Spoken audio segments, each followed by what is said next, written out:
Praise the lord. దేవుని పరిశుద్ధ నామానికి మహిమ కలుగునుగాక. అనుదిన దైవ కృపా కార్యక్రమం ద్వారా ఈ దినం దేవుని మాటలు ఆలకిస్తున్న దేవుని బిడ్డలు ఆత్మీయులైన మీ అందరికీ పేరు పేరున ప్రత్యేకమైన వందనాలు తెలియపరుస్తున్నాం. నా దేవుడు నిశ్చయముగా మిమ్మల్ని ఆశీర్వదించునుగాక.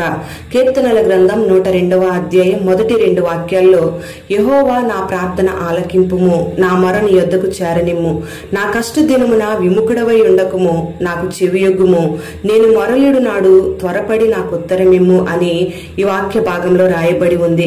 కీర్తనల గ్రంథం 69, 17, 18లో కూడా, నేను ఇబ్బందిలో ఉన్నాను, త్వరపడి నాకు ఉత్తరం ఇచ్చి నన్ను సమీపించి నన్ను విమోచించు అంటున్నాడు. అంతేకాకుండా ఇంటి మీద ఒంటి పిచ్చుక వలె ఉన్నాను, నా పానీయముతో కన్నీళ్లు కలుపుకొనుచున్నాను అని ఈ కీర్తనాకారుడు దేవునికి మొరపెడుతూ ఉన్నాడు.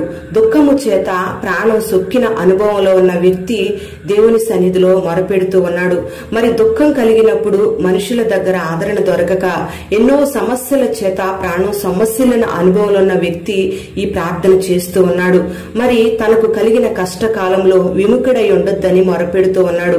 మన జీవితాల్లో కూడా కొన్ని దినాలు కష్ట దినాలుంటాయి, కొన్ని సుఖపడే దినాలుంటాయి, కొన్ని ఆపద దినాలుంటాయి, కొన్ని ఆశీర్వదించబడే దినాలుంటాయి, కొన్ని దుఃఖపడే దినాలుంటాయి, కొన్ని సంతోషించే దినాలుంటాయి. అన్ని దినాలు మనకు అనుకూలంగా ఉండవు, కానీ ప్రతి మనిషి జీవితంలో సుఖాలు దుఃఖాలు అనేవి కలుగుతూ ఉంటాయి. మరి ఇలాంటి అనుభవాల్లో కొనసాగించబడుతున్నప్పుడు దేవుడు మనకు విముఖుడైతే మనం ఆపద కాలంలో ఆ బాధను జీర్ణించుకోవడం చాలా కష్టం. సుఖ దినాల్లో, సంతోషకరమైన దినాల్లో, పరిస్థితులన్నీ అనుకూలంగా ఉన్నప్పుడు దేవుడు దూరమైనా మనం తట్టుకోగలమేమో, కానీ కష్ట దినంలో మాత్రం దేవుడు మనకు దూరంగా ఉంటే మనం తట్టుకోలేం, మనం సహించలేం. మరి అందుకే భక్తుడు ఈ రీతిగా మొరపెడుతూ ఉన్నాడు. అసలు తన భక్తులకు తన ముఖాన్ని ఆయన ఎందుకు మరుగు చేసుకుంటాడు, ఎందుకు విముఖుడై ఉంటాడు అని మనం ఆలోచన చేస్తే, ద్వితీయోపదేశ కాండం 32:20 వాక్యంలో, మూర్ఖ చిత్తము గలవారికి, విశ్వాసము లేని పిల్లలకు విముఖుడై ఉంటాడు అని ఈ వాక్య భాగంలో రాయబడి ఉంది.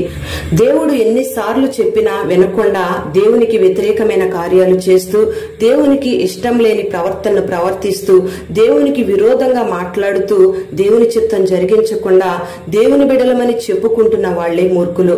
మరి అటువంటి వారికి దేవుడు ఆపద కాలంలో విముఖుడనై ఉంటానని సెలవిస్తూ ఉన్నాడు. అంతేకాకుండా మరి ప్రభువు ద్వారా ఎన్నో కార్యాలు అనుభవించి కూడా మరలా కష్టకాలం రాగానే, మరలా బాధలు కలగగానే, దేవుడు నన్ను చూస్తున్నాడంటావా, నేను బాధలతో ఉంటే ఆయనకు సంతోషమా, నా జీవితంలోనే ఎందుకు ఇన్ని శ్రమలు కలుగుతున్నాయి, ఆయన నన్నెందుకు విడిపించటం లేదు అని చెప్పి అసలు దేవుడు నా ప్రార్థన ఆలకిస్తున్నాడంటావా అని అనేకమైన అవిశ్వాసపు మాటలు మాట్లాడుతూ ఉంటారు.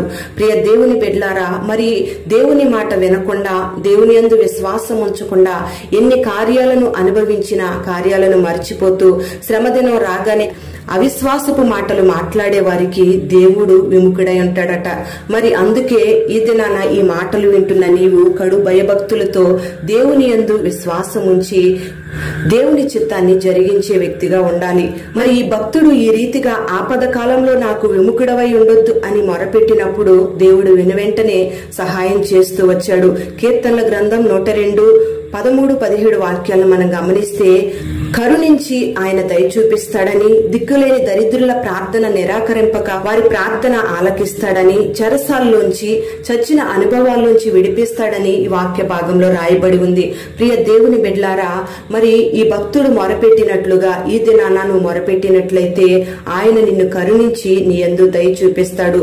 దిక్కులేని దరిద్రుల ప్రార్థనను ఆలకించే దేవునిగా నీ ప్రార్థన ఆయన ఆలకించి, నువ్వు ఏ దిక్కు లేని పరిస్థితుల్లో, నీ సమస్యలకు ఒక పరిష్కారం కలగకుండా ఏ దిక్కు తోచని పరిస్థితుల్లో నువ్వు ఉన్నా దేవుడు నిశ్చయముగా నీకు మార్గం చూపించి నీకు విడుదల కలుగు చేస్తాడు. అంతేకాకుండా నువ్వు ఏ బంధకాలతో బంధించబడి, ఏ పాపపు కట్లతో బంధించబడి ఉన్నా, ఏ వ్యసనాల మధ్యలో నువ్వు చిక్కబడి ఉన్నా, ఆ చెరసాల లాంటి అనుభవాల్లోంచి, ఆ భయంకరమైన పాపపు క్రియలన్నిటిలోంచి నిన్ను తప్పించబోతూ ఉన్నాడు. ఇక నీ సమస్యలకు విడుదల కలగదని, చావే శరణ్యమని నువ్వు అనుకుంటూ ఉన్నావేమో, అటువంటి చచ్చిన అనుభవాల్లోంచి నా దేవుడు నిన్ను లేవనెత్తి నిన్ను నడిపించబోతూ ఉన్నాడు. ప్రియ దేవుని బిడ్డలారా, మరి దేవుడు నీ ఆపద కాలంలో, నీ శ్రమ కాలంలో, నీ ఇబ్బందుల మధ్యలో దేవుడు నీకు విముఖుడై ఉండకుండా నీ ప్రార్థన ఆలకించి నీకు త్వరగా ఉత్తరం ఇచ్చి నీకు సహాయం చేసి నిన్ను ఆదుకోవాలంటే నిశ్చయముగా నువ్వు దేవుని మాటకు విధేయత చూపించి దేవుని మాట వినే వ్యక్తిగా ఉండాలి. అవిశ్వాసము లేకుండా విశ్వాసము దేవుని ఎడల కనపరుస్తూ ఉండాలి. మరి అటువంటి కార్యాలు నువ్వు చేయగలిగినట్లయితే నిశ్చయముగా దేవుడు నిన్ను ఆదుకొని ఆశీర్వదించి నీ ప్రార్థనలన్నిటికీ సమాధానమిస్తాడు. మరి అటువంటి కృప నా దేవుడు నీకు దయచేయునుగాక.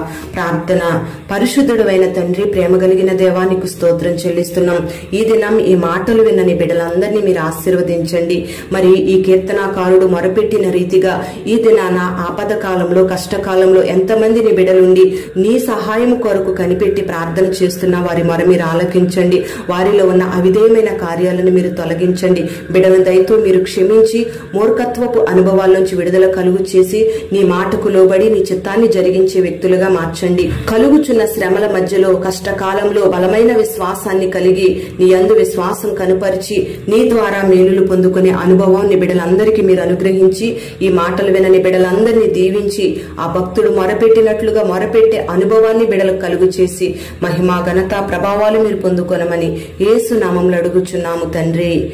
ఆమేన్.